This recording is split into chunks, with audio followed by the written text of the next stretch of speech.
Okay guys, isang mapagpalang umaga, tanghali, gabi po sa inyo lahat. Sana po ang lahat ay nasa mabuting kalagayan at ligtas po sa anumang kapamakan. Master Maestro TV po, ang inyong lingkod. Okay, sa ating video ngayong araw na ito, tayo po ay magbibigay po ng reaction po, kaugnay po doon sa naganap na Senate hearing tungkol po sa kaso po ng anak po ni Nino Mulak na si Sandro Mulak. Okay, ito nga po yung sinasabing na pang-aabusong sexual sa isang lalaki. Okay? At ito nga po ay pinaharap na po ang Sandro Mulak sa pamamagitan po ng video conferencing. Kasi po sinasabi po ng kanya pong abogado na at an NBI, psychiatrist po ng NBI na hindi pa po kakayanin pa po ni Sandro na makita po niya in person ang mga taong di umano'y humalay po sa kanya. Okay?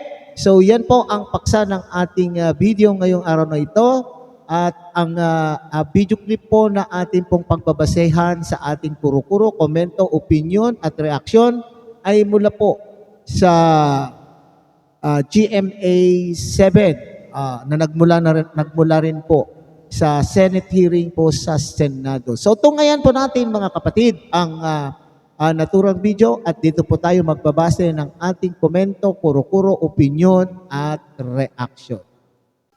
Sa pamamagitan ng video conferencing humarap si Sandro Mulak sa pagdinig sa Senado ukol sa mga alegasyon ng sexual harassment sa media industry. Ikwinento niya na matapos ang kanilang text exchange ng inirereklamo niyang independent contractor ng GMA Network na si Jojo Nones, nagpunta siya sa kwarto nito sa isang hotel sa Pasay noong madaling araw ng July 21. Pagdating sa kwarto, inabutan daw ni Sandro si Nones, kasama ang isa pa niyang inirereklamo na si Richard Cruz. Lasing na umano si Cruz at nakahiga sa kama. Binigyan daw ni Nones si Sandro ng wine. Nang tanungin kung ano ang sumunod na nangyari, nagdalawang isip si Sandro na sumagot. What else did he offer you? I don't know po kung pwede ko po sabihin yung buong details kasi it's really sensitive. Sige na, sabihin mo na. Your Honor, with all due respect po, as mentioned po kanina kay Senator Padilla, hindi pa po natatanggap ng kabila yung... Oh, you want to have it in an executive session? Pag hindi natin tatapusin to, ahaba ng ahaba ito. You're wasting our time here eh.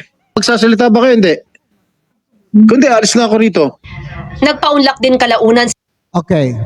Magbibigay lang ako ng kaunting opinion po tungkol po sa nakikita ko pong actuations o nakikita ko pong reaction po ni Senator Jinggoy po dito, mga kapatid. Okay? So alam natin na traumatic ang naging experience po ng bata po rito. Okay? So at mariin po rin sinasabi po ng mga senador tuwing sila po ay gumagawa po ng investigasyon ay parati nilang sinasabi na ang Senado ay hindi korte. Okay? Sila po ay nag-iimbestiga in the aid of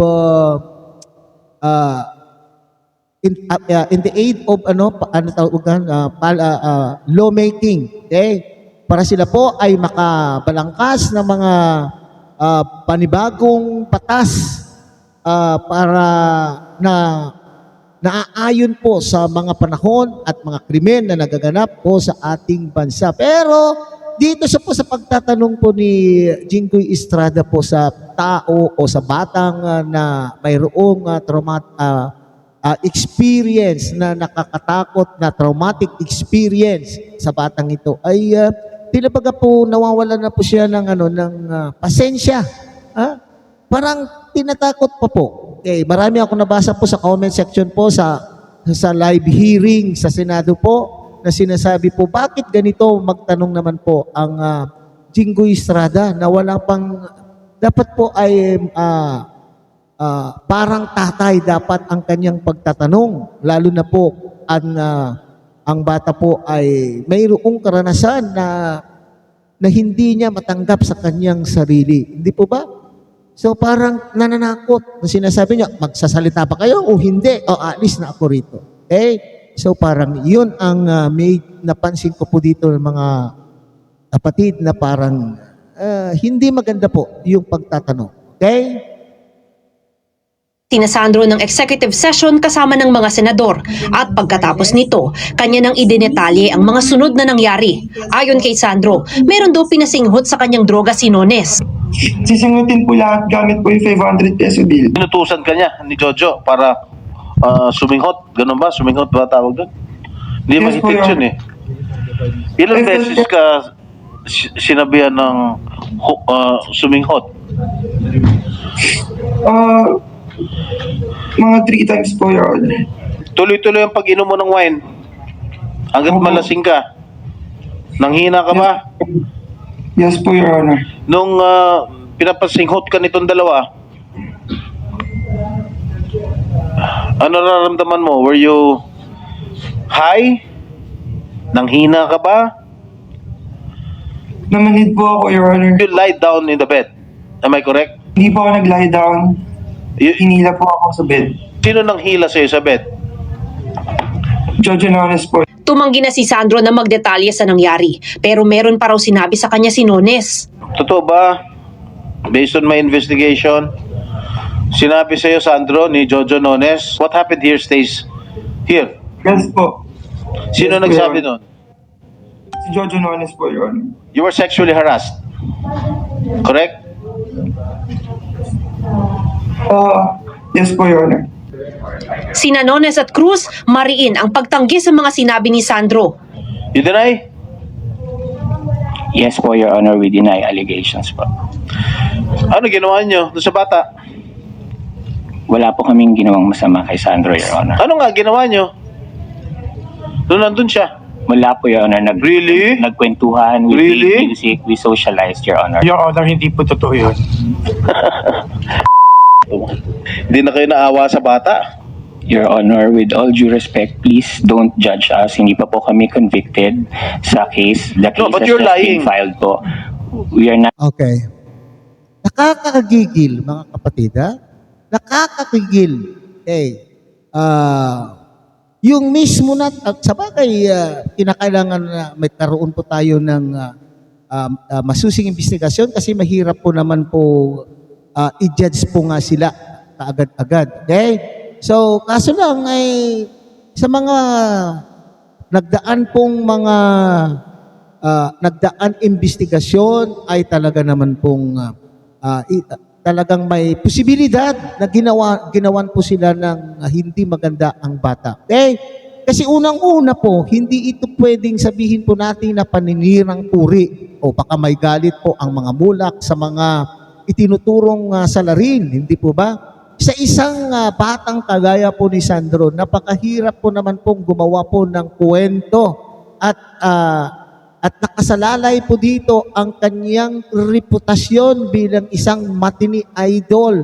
Okay, sa ating lipunan kasi mga kapatid, ay napakahirap po na ang isang lalaki ay magsabi na siya po ay inabusong sexual, di ba? Karamihan po ng pinagtutuunan po ng ating batas ay ang mga kababaihang inabuso, okay, ng mga kalalakihan. Pero dito, napakahirap po sa isang lalaking ikwento ang kanya pong karanasan sa kapwa niya lalaki. Kasi hindi tanggap po ng ating kultura o karamihan, bagamat sa ngayon na panahon ay tinatanggap na po yun, pero hindi lahat ay matatanggap ang relasyong lalaki sa lalaki at babae sa babae at lalo na po yung panghaharas, pang-aabusong sexual po sa lalaki. Ha? So, hindi pwedeng ikatwiran po ng mga salarin na gawa-gawa lamang po ng bata upang sila po ay sirakan. So, ang akin pong sinasabi po dito, sa mga nagdaan pong investigasyon, silang dalawa lang po ay mayroong potensyal na gumawa ng hindi maganda po sa anak po ni Mr. Nino Mula. Okay? Considering na may itsura po yung bata, pero ang pinagtataka ko po rito, very prominent, mga sikat, famous, ang mga mulak po sa industriya ng pelikula. Bakit sa kanya pa ginawa? Okay. Parang mali yata yung sinabi kong bakit sa kanya ginawa. For that matter, maski kanino dapat ay hindi ginagawa ng mga mapang-abusong mga taong ito. Hindi po ba? Okay. So dito mga kapatid, talagang manggigigil ka sa inis. Dahil halata mong sila po ay nagsisinungaling, pero of course, sila rin po ay may karapatan ipagtanggol ang kanila pong sarili at parang matapang po itong isa na sinasabi niyang hindi pa po sila daw convicted. So, dapat hindi po sila i-judge. Which is true naman, may katwiran po naman. Pero, sana ay dumating sa punto na talaga namang mapatunayan ng Senado at maski ang korte na hahawak po sa kasong ito ay mapatunayan na sila po ay may sala at nang sa ganun, sila po ay anong tawag dito? Sila po ay magbayad sa krimen kanila pong ginawa. Okay? Lying po, judging Your you, Honor, you're lying. we're also just defending our side. Itinanggi rin ni Nones at Cruz na nag-alok sila ng donasyon sa charitable institution na mapipili ng pamilya Mulak.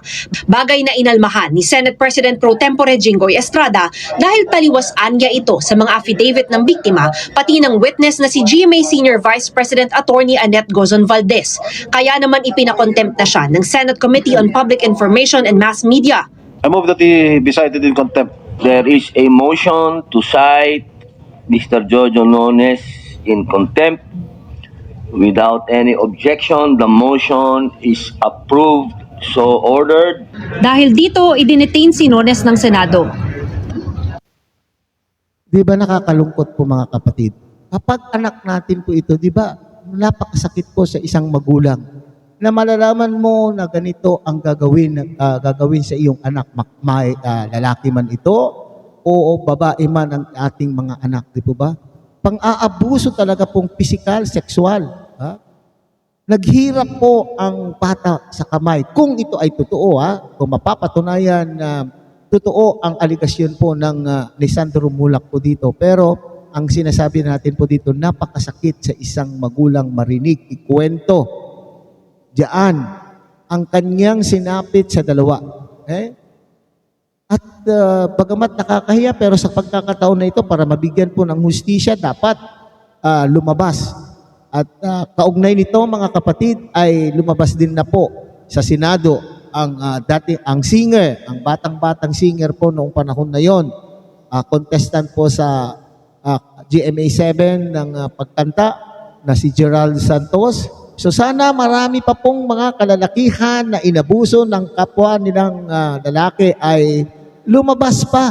At nang sa ganun ay matigil na ang ganitong gawain sa industriya po ng entertainment dito sa Pilipinas. Madalas kasi sinasabi po natin na talaga pong nangyayari po ito sapagkat karamihan po sa mga nandito po sa loob ng industriya, entertainment industry ay mga